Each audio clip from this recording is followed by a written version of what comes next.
ছোট মাছের রান্না সত্যিই খুবই মজা। ছোট মাছ আমি বেশিরভাগ সময়ই বেশি পছন্দ করি। তবে সবসময় না, তবে অনেক সময়।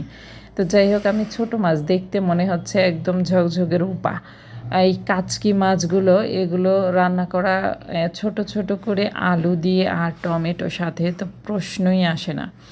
স্বাদের অতুলনীয় ভাব। তো এখানে আমি নিয়েছি কাঁচা টমেটো, বেগুন এই দিয়ে ছোট মাছগুলো চচ্চড়ি করব একদম চিকন চিকন করে কেটে। সাথে একটা আলুও দিব।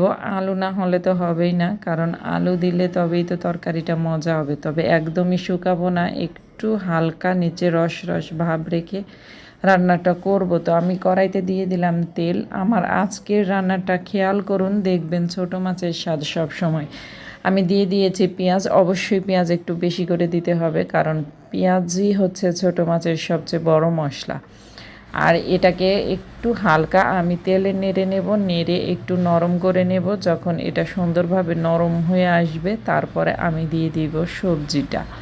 যে সবজি দিয়েছি সেগুলো, তবে তার আগে দিয়ে দিলাম কাঁচামরিচ। কাঁচামরিচটা খুব একটা তেলে ভাজবো না, তবে তেলের উপরেই দেবো যাতে এটা সুন্দর একটা গন্ধ ছড়ায়। একটু হালকা নাড়ার পরে দিয়ে দিচ্ছি গুঁড়া মশলাগুলো। গুঁড়া মশলা বলতে ছোট মাছে তো আর তেমন কিছু না, তবে হলুদের গুঁড়া আর একটু মশলার গুঁড়া, মানে আমার সিক্রেট মশলার গুঁড়া, এগুলো দিয়ে আমি হালকা একটু নেড়ে নেব যাতে পেঁয়াজের সাথে সুন্দরভাবে মিশে যায়। তারপরে দিয়ে দিব আমার সবজিগুলো। এখন আমি আলু কেটে রেখেছি, টমেটোগুলো কেটে রেখেছি, বেগুনও একদম যতটুকু চিকন করা যায়, কারণ মাছগুলো তো খুব ছোট। কারণ তরকারির সাথে মাছ না মিশলে কিন্তু দেখতেও খারাপ লাগবে, সেটা যতই টেস্ট হোক কেমন যেন মনে হয় কোথায় যেন একটু টেস্ট কম হয়েছে। তো আমি খুব নাড়বো না, এটা হালকা একটু নেড়ে পানি দিয়ে তারপরে আমি এটাকে সুন্দরভাবে একদম সব তরকারি আর মশলা একসাথে মিশিয়ে তারপরে পানিটা দিয়ে দিব। একটু পানি তো দিতেই হবে, পানি দিলে তবে এটা স্বাদটা মোলায়েমভাবে চলে আসবে।